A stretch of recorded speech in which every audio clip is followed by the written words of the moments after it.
Assalamualaikum. My name is Zuhan Nisar and our topic name is Role of Emotional Intelligence in Effective Leadership. तो मैं इसका introduction और components बताऊंगी।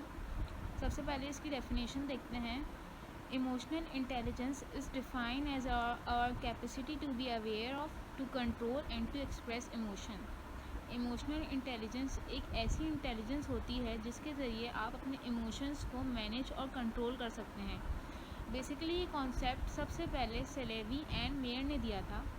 Emotional intelligence उस skill को कहते हैं जिसमें आप सबसे पहले अपने बारे में और दूसरों के बारे में जानते हैं और फिर आप ये जानते हैं कि किस तरह से आपको अपने जज्बात और एहसासात को कंट्रोल में रखना है। इमोशनल इंटेलिजेंस का मतलब है कि हमें अपने और दूसरों के जज्बात को समझना आना चाहिए। हमारे पास ये एबिलिटी होनी चाहिए कि हम ये समझ सकें कि हम जिससे बात कर रहे हैं वो हमारे बारे में कैसा सोचता है और उसके हमारे बारे में क्या इमोशंस हैं, क्या फीलिंग्स हैं। इसके एक्सप्रेशंस और फीलिंग को देखकर हम ये जज कर सकते हैं कि इसके हमारे बारे में कैसे इमोशंस हैं। इसको हम इमोशनल इंटेलिजेंस कहते हैं। इसी तरह किसी भी ऑर्गेनाइजेशन या कंपनी में लीडर के अंदर इमोशनल इंटेलिजेंस का होना बहुत ज़रूरी है। जब एक ऑर्गेनाइजेशन के लीडर में इमोशनल इंटेलिजेंस होगा तो वो ऑर्गेनाइजेशन बहुत ज़्यादा तरक्की करेगी और सक्सेस हासिल करेगी। बड़ी बड़ी कंपनीज जो होती हैं वो अपनी प्रोडक्ट की मार्केटिंग के लिए इमोशनल इंटेलिजेंस का ही इस्तेमाल करती हैं। वो ये देखती हैं कि कंज्यूमर के इमोशंस कैसे हैं। वो उनको देखते हुए इस तरह के एडवर्टाइजमेंट बनाती हैं जिनको देखकर कंज्यूमर फ़ौरन ही इम्प्रेस हो जाता है।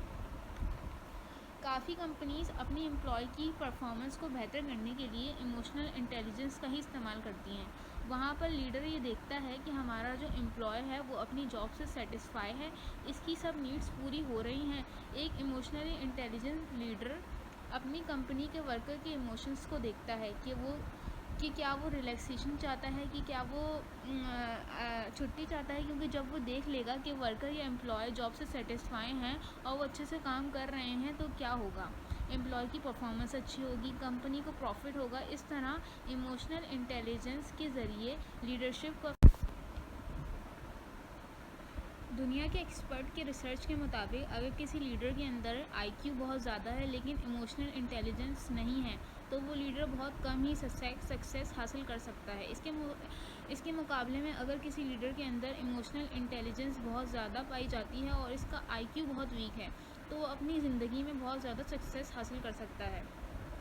क्योंकि जब एक लीडर के अंदर इमोशनल इंटेलिजेंस होगा तो वो बिज़नेस को भी अच्छे से चलाएगा, अपने वर्कर्स का ख्याल रखेगा, इनकी इमोशंस का ख्याल रखेगा, जिससे वर्कर्स भी अच्छे से काम करेंगे और कंपनी भी ग्रो करेगी। इसके बाद इसके आ जाते हैं कंपोनेंट्स। तो सब इमोशनल इंटेलिजेंस का सबसे पहला और अहम कंपोनेंट है सेल्फ अवेयरनेस। सेल्फ अवेयरनेस का मतलब होता है खुद के बारे में नॉलेज होना, यानी हमें अपनी सेल्फ़ के बारे में पता होना चाहिए, अपनी सेल्फ़ के बारे में अवेयरनेस होनी चाहिए। सेल्फ़ अवेयरनेस का मतलब है कि हमें जैसे ही कोई फीलिंग आए हम इस फीलिंग को फ़ौरन से समझ लें। जैसे अगर हमें गुस्सा आ रहा है तो हमें ये पता होना चाहिए कि हमें किस बात पे गुस्सा आ रहा है। हमें खुद की स्ट्रेंथ और वीकनेस के बारे में पता होना चाहिए। इसको हम सेल्फ़ अवेयरनेस कहते हैं। सेल्फ अवेयरनेस के थ्रू इंसान अपनी थॉट्स को कंट्रोल कर सकता है और मुख्तलिफ सिचुएशन को हैंडल कर सकता है। इसी तरह जब एक लीडर अपने और दूसरे की इमोशंस को समझने लगता है तो आसानी से किसी भी सिचुएशन से निकल सकता है। दूसरा इसका कंपोनेंट है सेल्फ मैनेजमेंट। सेल्फ मैनेजमेंट भी इमोशनल इंटेलिजेंस का एक अहम एस्पेक्ट है। इमोशनल इंटेलिजेंस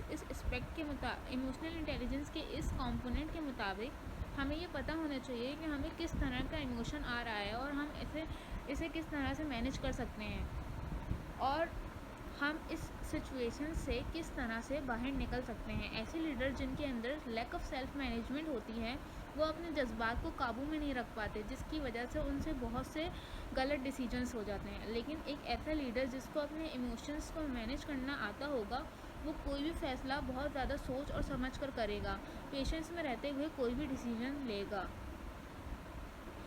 अब इसका थर्ड कंपोनेंट है सेल्फ एम्पैथी। सेल्फ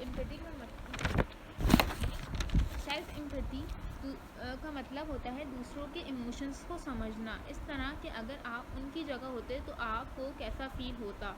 दूसरों की फीलिंग को समझना, इन्हें क्या अच्छा लग रहा है, क्या बुरा लग रहा है, ये चीज़ें हमें समझनी आनी चाहिए, हमें इनका पता होना चाहिए। एक लीडर को दूसरों के पर्सपेक्टिव से चीज़ों को सुनना और समझना आना चाहिए।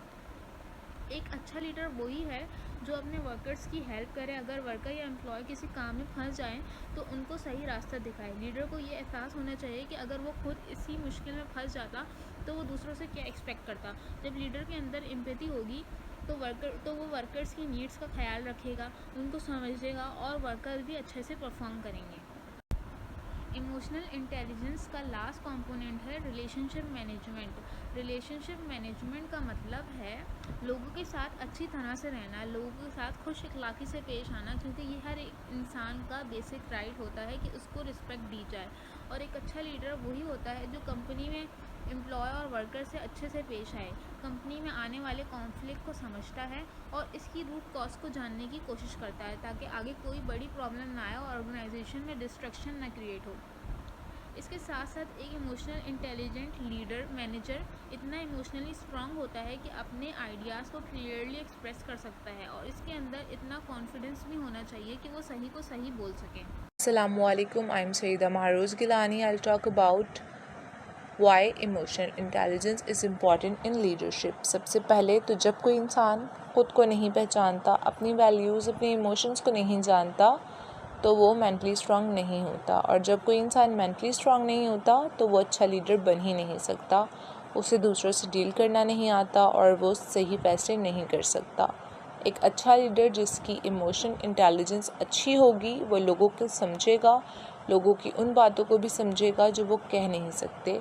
जिसकी इमोशनल इंटेलिजेंस अच्छी होती है वो लोगों के साथ अच्छे से कम्युनिकेट कर पाता है और अच्छे से हर बात को डील कर सकता है।